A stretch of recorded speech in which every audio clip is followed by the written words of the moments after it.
Brussels میں پاکستانی وفد نے بیلجیم کی وزارت خارجہ کے رہنماؤں سے ملاقات کی ہے۔ بول سے خصوصی بات چیت کرتے ہوئے ہنا ربانی کھڑ نے کہا کہ بھارت کے غیر ذمہ دارانہ رویے پر بات ہوئی ہے، اپنا موقف دنیا کے سامنے رکھا ہے۔ کہا بھارت ایک غیر ذمہ دار ملک ہے، آبی جارحیت صرف پاکستان کا مسئلہ نہیں بلکہ عالمی مسئلہ بن گیا ہے۔ فیصل سبزواری بولے ہم بھارت کی آبی دہشت گردی برداشت نہیں کریں گے۔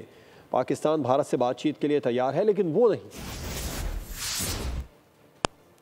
جو تعلقات ہیں، ایک تو وہ بائیلیٹرل سطح پہ جو ان کے ساتھ بات ہوئی، ویپنائزیشن آف واٹر، ایک کلائمیٹ وار کو چھیڑنا یا اس کے طرف موو کرنا، یہ سب کو اس سے خوف اور ڈر آ رہا ہے، اور اس سے یہ بھی پتہ چلتا ہے کہ جس کا ہم کہتے رہے ہیں کہ ایک روگ اسٹیٹ، ارسپانسبل بیہیویئر، وہ سب کچھ خود ہی واضحتاً ہو جاتا ہے۔ Pakistan still seeks peace and dialogue and negotiation, کیونکہ ہم نے پوری دنیا نے یہ سیکھا ہے کہ ہر چیز کا سلیوشن ڈائلاگ اور نیگوسیشن سے ملتا ہے۔ پاکستان نے اپنا موقف دہرایا، ہم پیس سیکنگ مشن پہ ہیں اور ہم آبی دہشت گردی بھارت کی برداشت نہیں کریں گے۔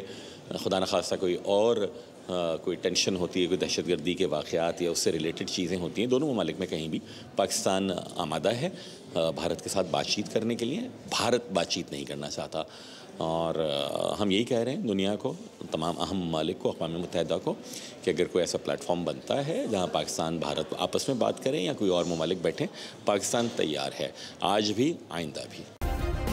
سبسکرائب کریں اور بیل دبائیں تاکہ کوئی خبر رہ نہ جائے۔